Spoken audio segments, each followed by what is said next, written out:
బీజేటీవీ ముందుగా హెడ్లైన్స్ చూద్దాం. శంకర్ గౌడ్ మృతి ప్రభుత్వ హత్యేనన్న బండి సంజయ్. కార్మికుల సమస్యలను పట్టించుకోలేదన్న ఘాటు విమర్శ. ఘటనపై రాష్ట్ర వ్యాప్తంగా తీవ్ర విషాదం వ్యక్తమవుతుందన్న వ్యాఖ్య. బాధ్యులపై కఠిన చర్యలు తీసుకోవాలని డిమాండ్. జగన్పై మంత్రి సంధ్యారాణి ఘాటు విమర్శలు. ఉత్తరాంధ్ర అభివృద్ధిని చూసి అసత్య ప్రచారమంటూ ఆరోపణ. గత పాలనలో అవినీతి దందాలతో విశాఖ నాశనమన్న వ్యాఖ్య. రాష్ట్ర అభివృద్ధిని అడ్డుకునే ప్రయత్నాలు సాగుతున్నాయన్న ఆరోపణ.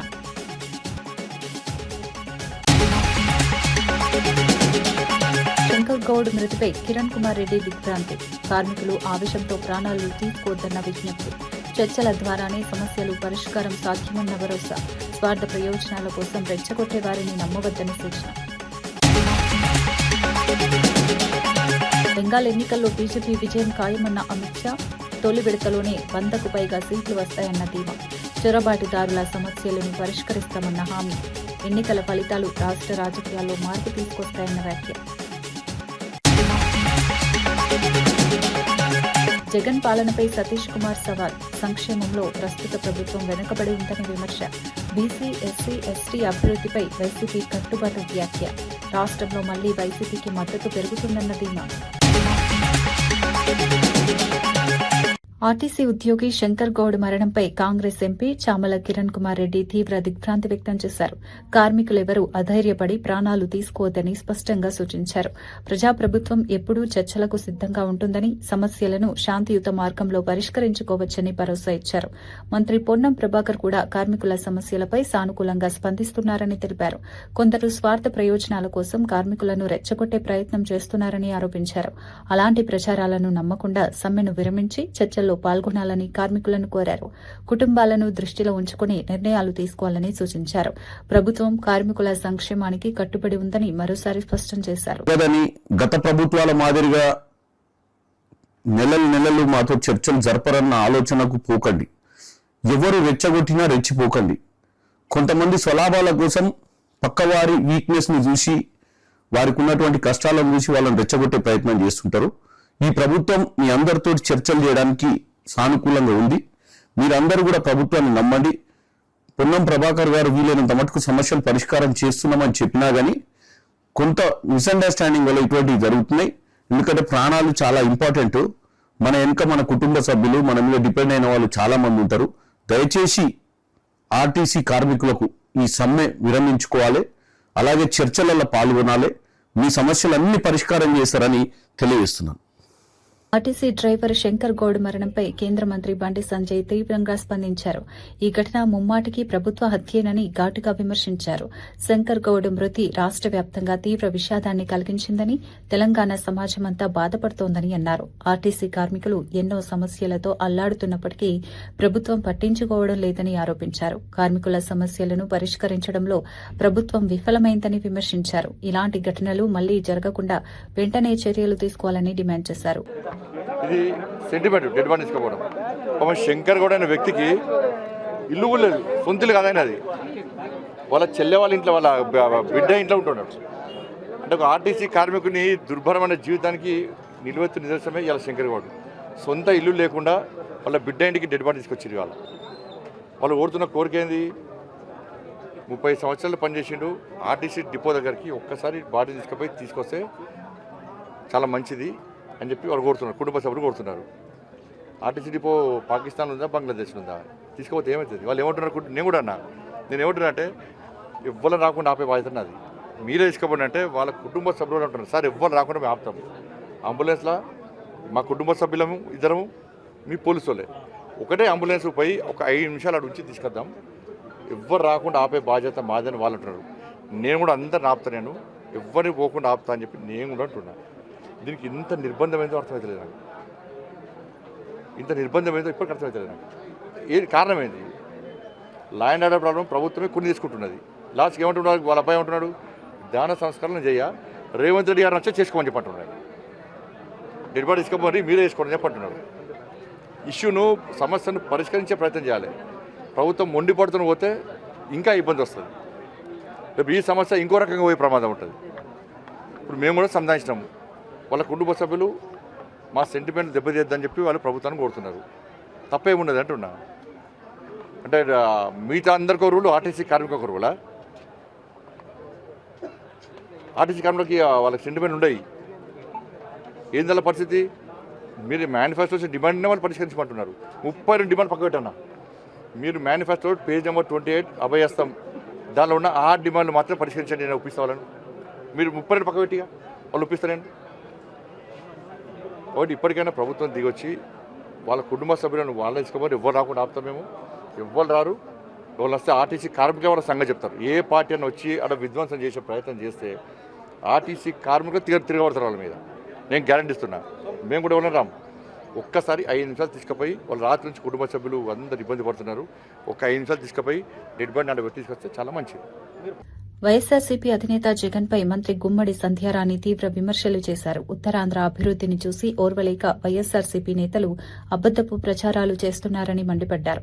గతంలో కబ్జాలు, అవినీతి దందాలతో విశాఖను నాశనం చేసిన వారు ఇప్పుడు ప్రజల ముందు ముసలి కన్నీళ్లు కారుస్తున్నారని విమర్శించారు. అమ్మ అమరావతి ఆంధ్రప్రదేశ్పై ప్రేమలేని నాయకత్వాన్ని ప్రజలు తిరస్కరించారని అన్నారు. జగన్ రాజకీయాలు చేయాలంటే ముందు తన పార్టీని, తన ఇంటిని సరిచేసుకోవాలని హితవు పలికారు. రాష్ట్ర అభివృద్దిని అడ్డుకునే ప్రయత్నాలు ప్రజలు గమనిస్తున్నారని పేర్కొన్నారు. మెదక్ కలెక్టరేట్లో అన్వేష్ రెడ్డి ఆధ్వర్యంలో విత్తనాల సరఫరాపై సమీక్షా సమావేశం నిర్వహించారు.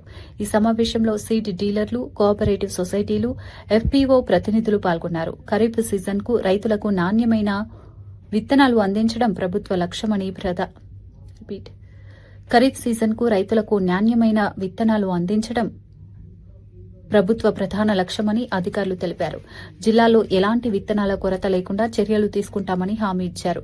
జీలుగా, జనుము వంటి గ్రీన్ మాన్యూర్ విత్తనాలను కూడా సమయానికి అందించనున్నట్లు వెల్లడించారు. రైతుల ఉత్పాదకత పెంచేందుకు అవసరమైన అన్ని చర్యలు తీసుకుంటామని పేర్కొన్నారు. సరఫరా వ్యవస్థను బలోపేతం చేయడంపై సమావేశంలో చర్చించారు.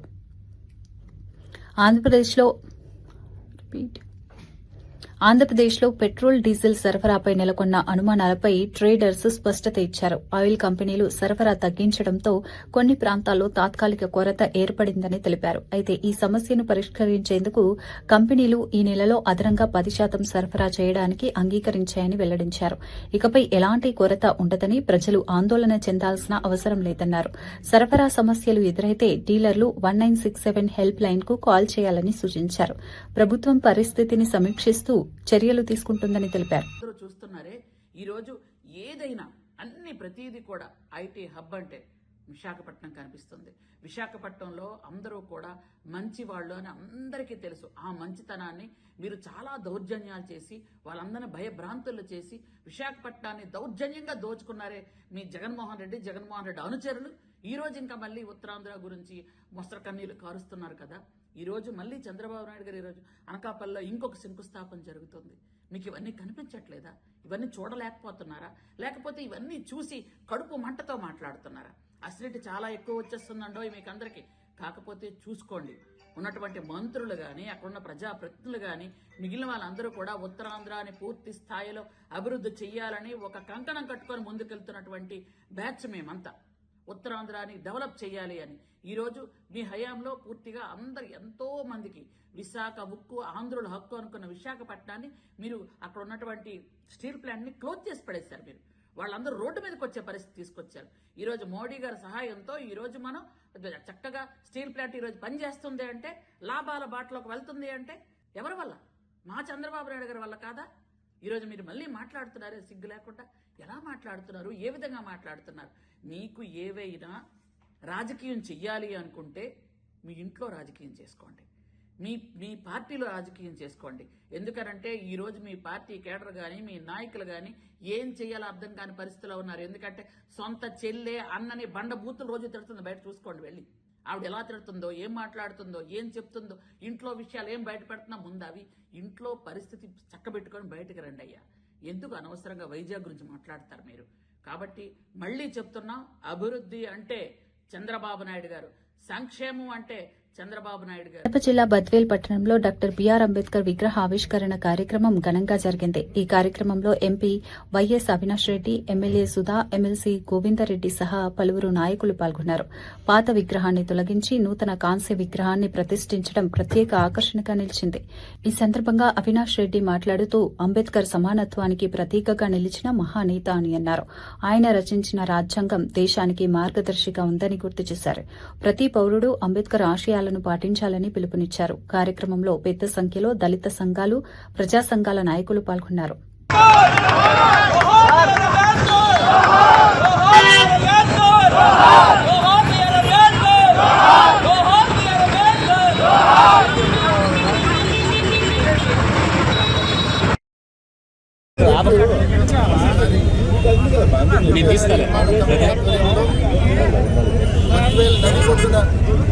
ఇవాళ డాక్టర్ బిఆర్ అంబేద్కర్ గారి విగ్రహావిష్కరణ కార్యక్రమం చేయడం జరిగింది. నిజంగా అందరం కూడా నాతో పాటు ఈ స్థానిక ఎమ్మెల్యే డాక్టర్ సుధమ్మ గారు, ఎమ్మెల్సీ గోవిందరెడ్డి గారు, అదేవిధంగా విగ్రహ నిర్మాణ కమిటీ సభ్యులు, సభ్యులందరూ, అదేవిధంగా స్థానికంగా ఉన్న వైసీపీ నాయకులు, ప్రజలు అందరి సమక్షంలో ఎంతో ఘనంగా ఇవాళ డాక్టర్ బిఆర్ అంబేద్కర్ గారి విగ్రహావిష్కరణ చేయడం జరిగింది. నిజంగా సమాజంలో సువర్ణ అక్షరాలతో లిఖించబడినటువంటి రోజుగా మేము అభివర్ణించుకుంటున్నాము. ఎందుకంటే ఒక బిఆర్ అంబేద్కర్ గారు ఏ విధంగా సమాజంలో మరి ముఖ్యంగా నిమ్న జాతులకు, దళిత వర్గాలకు ఆయన రాజకీయంగానే కాకుండా సామాజికంగా మరి భారతదేశంలో ముందుకు తీసుకుపోవడానికి ఆయన ప్రజాస్వామ్యబద్ధంగా రచించినటువంటి రాజ్యాంగం ఏ విధంగా దళితులను ఎక్కడ కూడా మరి ఒక కమ్యూనిజమో, ఒక నియంత పరిపాలన లేకుండా మరి ఈ 70 సంవత్సరాల మరి ఈ మన సుదీర్ఘమైనటువంటి భారతదేశ చరిత్రలో ముందుకు తీసుకెళ్తున్నాము అంటే ఆనాడు డాక్టర్ అంబేద్కర్ గారి మరి దూరదృష్టి. కాబట్టి సమాజంలో ఈనాడు సుఖశాంతులతో అందరూ కూడా అన్ని వర్గాలు. పశ్చిమ బెంగాల్ ఎన్నికలపై కేంద్ర మంత్రి అమిత్ షా కీలక వ్యాఖ్యలు చేశారు. తొలి విడత పోలింగ్లో బీజేపీ 110కి పైగా స్థానాల్లో విజయం సాధిస్తుందని ధీమా వ్యక్తం చేశారు. బెంగాల్ ప్రజలు భయం నుంచి భరోసా వైపు అడుగులు వేస్తున్నారని పేర్కొన్నారు. మమతా బెనర్జీ ప్రచారాలను తిప్పికొట్టిన ఆయన రాష్ట్రానికి స్థానికుడే ముఖ్యమంత్రి అవుతాడని స్పష్టం చేశారు. చొరబాటుదారుల సమస్యను పరిష్కరించేందుకు బీజేపీ కట్టుబడి ఉందని తెలిపారు. ప్రశాంతంగా పోలింగ్ జరగడం బీజేపీకి అనుకూల సంకేతమే అని అన్నారు. ఎన్నికల ఫలితాలు రాష్ట్ర రాజకీయాల్లో మార్పుకు నాంది పలుకుతాయని విశ్వాసం వ్యక్తం చేశారు. का जो प्रतिशत सामने आया है वो पूरे देश के लोकतंत्र में भरोसा करने वाले लोगों का उत्साह बढ़ाने वाला है. मैं सबसे पहले तो प्रथम चरण में वोट डालने वाले सभी बंगाल के मतदाताओं का बहुत बहुत अभिनंदन करना चाहता हूं और धन्यवाद भी करना चाहता हूं कि आप भय से भरोसे की ओर की एक यात्रा को बहुत अच्छे तरीके से शुरू किए हैं और दूसरे चरण के मतदाता भी భయ से భరోసే की यात्रा को आगे. ఆర్టీసీ డ్రైవర్ శంకర్ గౌడ్ మృతిపై మాజీ మంత్రి ఎర్రబెల్లి దయాకర్ రావు తీవ్ర ఆగ్రహం వ్యక్తం చేశారు. మృతదేహానికి నివాళులు అర్పించేందుకు కూడా అవకాశం ఇవ్వడం లేదని పోలీసులపై ఆరోపించారు. హౌస్ అరెస్టులతో తమను అడ్డుకుంటున్నారని మండిపడ్డారు. కార్మికుల హామీలు నెరవేర్చినప్పుడే శంకర్ గౌడ్ ఆత్మకు శాంతి లభిస్తుందని పేర్కొన్నారు. కుటుంబానికి ₹1 కోటి పరిహారం, ప్రభుత్వ ఉద్యోగం వెంటనే ఇవ్వాలని డిమాండ్ చేశారు. కార్మికుల సమస్యలను నిర్లక్ష్యం చేయడం వల్లే ఈ పరిస్థితి వచ్చిందని విమర్శించారు. ప్రభుత్వం వెంటనే స్పందించి న్యాయం చేయాలని కోరారు. మీరు హైదరాబాద్ తీసుకుపోమని మంచి హాస్పిటల్ జాయిన్ చేయను. ఈ హాస్పిటల్ జాయిన్ చేయక ముందే, తన చనిపోక ముందే ప్రభుత్వం మీరైతే ఎలక్షన్ల ముందు ఏ అయితే డిమాండ్లకు మీరు హామీ ఇచ్చారో హామీని నెరవేర్చేటట్టు మీరు ప్రకటించండి. ఆయన ఆత్మశాంతి అన్న గుర్తుంది, లేకపోతే ఆయన బతికేందుకు అవకాశం ఉంటుంది అని కూడా నేను అక్కడ రిక్వెస్ట్ చేశాను. అయినా కూడా పొన్నం ప్రభాకర్ పట్టించుకోలేదు, రేవంత్ రెడ్డి గారు పట్టించుకోలేదు, వాళ్ళ మంత్రులు, ఎమ్మెల్యేలు కూడా ఎవరు కూడా పట్టించుకోలేదు. వచ్చి ధైర్యం చెప్పే పరిస్థితి కూడా లేదు. ఆయన మాట్లాడుతున్నాడు. నేను పోయినప్పుడు క్లియర్గా నేను దయాకరావుని వచ్చిన వరకే లేచి కూర్చున్నాడు. కూర్చొని నమస్కారం పెట్టి ఎందుకు తొందరపడ్డావా, అది ఇది అంటే లేదు మా కార్మికుల ఇబ్బంది పడుతున్నారు, నేను వాళ్ళ కోసం ఎంతైనా త్యాగం చేస్తాను అంటే ఆయన తృప్తిగా ఉంటుంది. దయచేసి అయినా ఇప్పటికీ మీరు నిన్న క్యాబినెట్లో కూర్చున్నారు, క్యాబినెట్లో కూర్చున్నప్పుడు మీరు డిక్లేర్ చేయవచ్చు ఉండే, మీరు హామీలన్నీ మీ ఎలక్షన్ల ముందు హామీలు ఇచ్చినవన్నీ నెరవేరుస్తాం, ఆర్టీసీ కార్మికులకు ఏమేమి ఇచ్చినా అవి నెరవేరుస్తామని చెప్తే అయిపోతుంది. 3 ఏళ్ళు అయిపోయింది, వాళ్ళు గోస పడుతున్నారు, మళ్ళీ ఆర్టీసీ మొత్తం లాస్లో పోయింది. మీరు దీనికోసం ఎన్నడూ కూడా పట్టించుకునే పరిస్థితి లేదు. ఎప్పటికీ స్టేట్మెంట్లు ఇస్తూ ఉంటూ అడ్డమైన స్టేట్మెంట్లు ఇస్తున్నాం. కాళేశ్వరం 3 ఏళ్ల బట్టి గడిపినాం, కాళేశ్వరం మీద రాజకీయం చేసినాం. ఇప్పటికైనా నీకు బుద్ధి రాలేదు? ఆల్రెడీ హైకోర్టు క్లియర్గా చెప్పేసారు, చిన్న తప్పు జరగలేదు, కేసీఆర్ను హరీశ్రావు జోలికి పోవద్దు, దాని గురించి క్లారిటీగా చెప్పింది. ఇంత మంచిగా చెప్పిన కోర్టు నీకు ఇప్పటికైనా బుద్ధి వస్తలేదు. దయచేసి నేను రిక్వెస్ట్ చేస్తున్నా, మొత్తం మీరు కార్మికులను ఇప్పుడు పాపం వాళ్ళు ఆర్టీసీ డ్రైవర్లు, కాంట్రాక్టర్లు, యూనియన్ వాళ్ళంతా కలిసి ఆర్టీసీ డిపో ముందర పెట్టి ధర్నా చేసి, ధర్నా కూడా ఏం చేస్తామని అంటలేదు. ఆర్టీసీ డ్రైవర్ శంకర్ గౌడ్ ఆత్మహత్య నేపథ్యంలో ప్రభుత్వం ఆయన కుటుంబానికి సహాయం ప్రకటించింది. 10 లక్షల పరిహారం అందజేయడంతో పాటు కుటుంబ సభ్యుల్లో ఒకరికి ఆర్టీసీలో ఉద్యోగం ఇవ్వనున్నట్లు వెల్లడించింది. స్థానిక ఆర్డీఓ ఉమారాణి మృతదేహానికి నివాళులర్పించిన అనంతరం ఈ ప్రకటన చేశారు. అదనంగా నర్సంపేట ఎమ్మెల్యే దొంతి మాధవరెడ్డి వ్యక్తిగతంగా 5 లక్షల ఆర్థిక సాయం ప్రకటించారు. ఈ ఘటన రాష్ట వ్యాప్తంగా చర్చనీయాంశంగా మారింది. కార్మికుల సమస్యల పరిష్కారంపై ప్రభుత్వం చర్యలు తీసుకుంటుందని తెలిపింది. ఆర్టీసీ డ్రైవర్ శంకర్ గౌడ్ ఆత్మహత్యను బీఆర్ఎస్ నాయకుడు ఆర్ఎస్ ప్రవీణ్ కుమార్ తీవ్రంగా ఖండించారు. ఇది ప్రభుత్వ వైఫల్యమేనని ఆరోపించారు. కార్మికులు రాజ్యాంగబద్దంగా నోటీసులు ఇచ్చి చర్చల తర్వాతే సమ్మెకు దిగారని పేర్కొన్నారు. అయినప్పటికీ పోలీసుల ద్వారా ఒత్తిడి తెచ్చి సమ్మెను అణిచివేయాలని ప్రయత్నించడం తప్పని విమర్శించారు. టెంట్ హౌస్ ఇవ్వకూడదన్న పోలీసుల నోటీసు భయానకమని అన్నారు.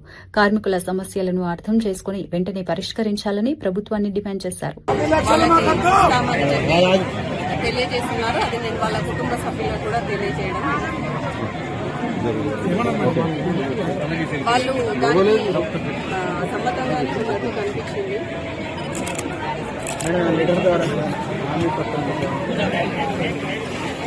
ఒకసారి వాళ్ళు బస్ స్టాండ్ తీసుకెళ్లి నివాళులు అర్పించాలని చెప్పి అవకాశం కల్పించాలంటున్నారు వాళ్ళు. ఆప్ ఎంపీ రాఘవ్ చద్దా తన సొంత పార్టీపై సంచలన వ్యాఖ్యలు చేశారు. తనను తన పార్టీనే మౌనం పాటించాల్సిన పరిస్థితికి నెట్టిందని ఆవేదన వ్యక్తం చేశారు. గత 15 ఏళ్లుగా పార్టీ కోసం కష్టపడి పనిచేసినప్పటికీ ఇప్పుడు పార్టీ మార్గం తప్పిందని అన్నారు. దేశ ప్రయోజనాల కోసం కాకుండా స్వార్థ ప్రయోజనాల కోసం పనిచేస్తుందని విమర్శించారు. పార్టీ లోపలి పరిస్థితులపై అసంతృప్తి వ్యక్తం చేస్తూ తనకు ఇప్పుడిప్పుడే నిజం అర్థమవుతోందని చెప్పారు. ఈ వ్యాఖ్యలు రాజకీయ వర్గాల్లో పెద్ద చర్చకు దారితీశాయి. तब मैं कुछ बोलता नहीं था, मैं प्रयास कर रहा था कि चीजें बेहतर हों, लेकिन आज मैं आपको असल कारण बताता हूं कि क्यों मैंने पार्टी की गतिविधियों से अपने आप को अलग कर लिया। और उसका कारण यह है क्योंकि मैं उनके गुनाह में शामिल नहीं होना चाहता था, मैं उनकी दोस्ती के काबिल नहीं था क्योंकि मैं उनके गुनाह में शामिल नहीं था। आज हम एक ऐसे मोड़ पर खड़े हैं कि हमारे पास सिर्फ 2 ही ऑप्शंस थे, 2 विकल्प थे। या तो हम राजनीति छोड़ दें और पिछले 15-16 साल जो हमने सार्वजनिक जीवन में काम किया उसे त्याग दें, या फिर हम अपने अनुभव को, अपनी स्किल्स को, अपनी पूरी ऊर्जा और एनर्जी को लेकर पॉजिटिव पॉलिटिक्स करें। इसीलिए हमने ये डिसाइड किया that we the 2/3 members of parliament of the belonging to the Aam Aadmi Party in Rajya Sabha exercise the provisions of the Constitution of India and merge ourselves with the BJP. हम BJP में विलय करते हैं। पिछले 12 सालों में భారతీయ జనతా పార్టీకి కేంద్రకి RTC driver Shankar Goud ఆత్మహత్యపై Congress మాజీ ఎంపీ వి హనుమంతరావు స్పందించారు. ఈ ఘటన ఎంతో బాధాకరమని పేర్కొన్నారు. గతంలో కూడా ఆర్టీసీ కార్మికుల సమస్యల కోసం తాను పోరాడిన విషయాన్ని గుర్తు చేశారు. ముఖ్యమంత్రి రేవంత్ రెడ్డి, పొన్నం ప్రభాకర్ వెంటనే స్పందించి కార్మికుల సమస్యలను పరిష్కరించాలని విజ్ఞప్తి చేశారు. ఎన్నికల ముందు ఇచ్చిన హామీలను అమలు చేయాలని కోరారు. కార్మికులు తీవ్ర ఇబ్బందులు ఎదుర్కొంటున్నారని, ప్రభుత్వం ఆలస్యం చేయకుండా చర్యలు తీసుకోవాలని అన్నారు. ఈ అంశంపై అన్ని వర్గాలు కలిసి పరిష్కారం కనుగొనాలని సూచించారు. ఆర్టీసీ కార్మికులకు అన్యాయం జరుగుతుందని ఆ రోజులలో కాంగ్రెస్ తరఫున నేను అన్ని డిపోలు తిరగడం జరిగింది. వాళ్ళ వెనుకాల ఉండి వాళ్ళకి న్యాయం గురించి పోరాటం చేశాం. మన ప్రభుత్వం వచ్చిన తర్వాత మరి వాళ్ళకి ఏదైతే హామీలు ఇచ్చినాయో అది పూర్తి చేయడానికి ఫర్దర్గా ఇలాంటి డ్యామేజ్ జరగకుండా, ఇలాంటి ఆత్మహత్యలు జరగకుండా చూడాలంటే మీరు 10 లక్షలు ఏదైతే ఎక్స్గ్రేషియా ఇచ్చారో దానితో పాటు వాళ్ళ కుటుంబ సభ్యులు ఎవరికొకరికి ఆర్టీసీలో ఉద్యోగం ఇవ్వాలి.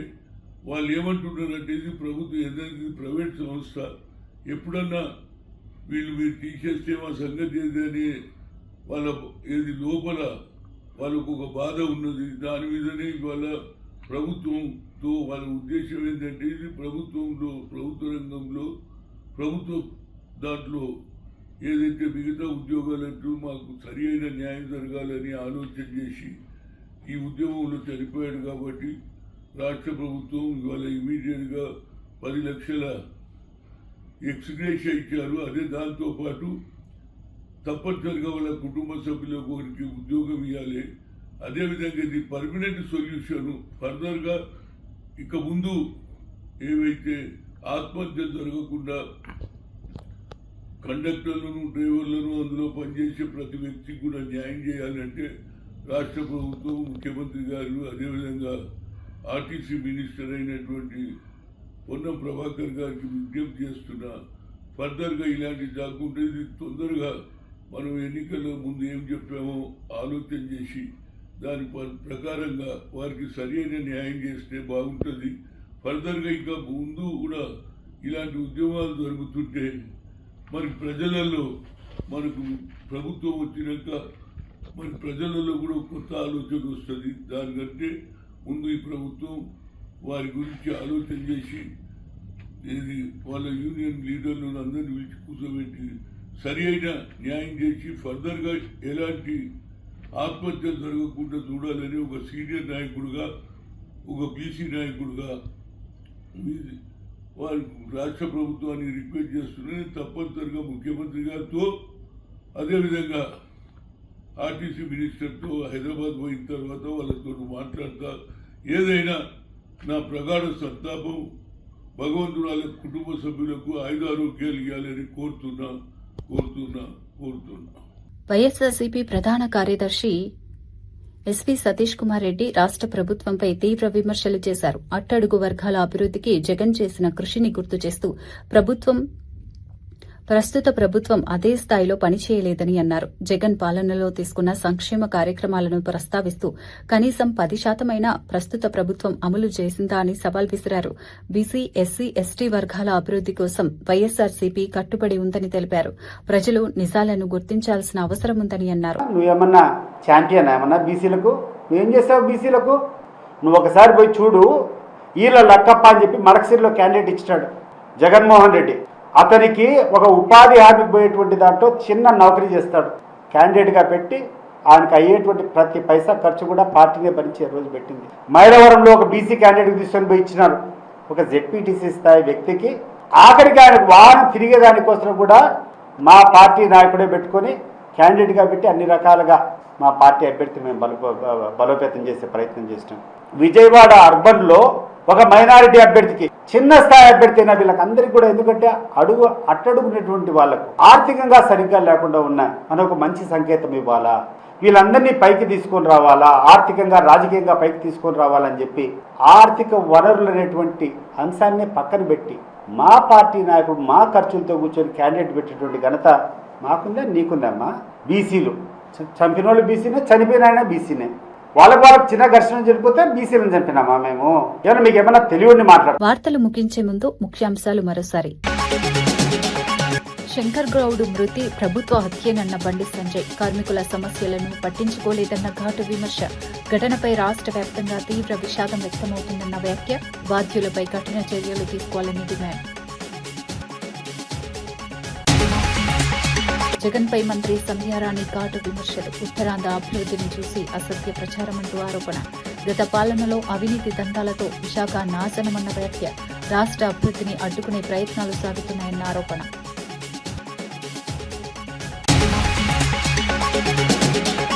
శంకర్ గౌడ్ మృతిపై కిరణ్ కుమార్ రెడ్డి దిగ్భ్రాంతి. కార్మికులు ఆవేశంతో ప్రాణాలు తీసుకోవద్దన్న విజ్ఞప్తి. చర్చల ద్వారానే సమస్యలు పరిష్కారం సాధ్యమన్న భరోసా. స్వార్థ ప్రయోజనాల కోసం రెచ్చగొట్టే వారిని నమ్మవద్దని సూచన. బెంగాల్ ఎన్నికల్లో బీజేపీ విజయం ఖాయమన్న అమిత్ షా. తొలి విడతలోనే 100కు పైగా సీట్లు వస్తాయన్న ధీమా. చొరబాటుదారుల సమస్యలను పరిష్కరిస్తామన్న హామీ. ఎన్నికల ఫలితాలు రాష్ట్ర రాజకీయాల్లో మార్పు తీసుకొస్తాయన్న వ్యాఖ్య.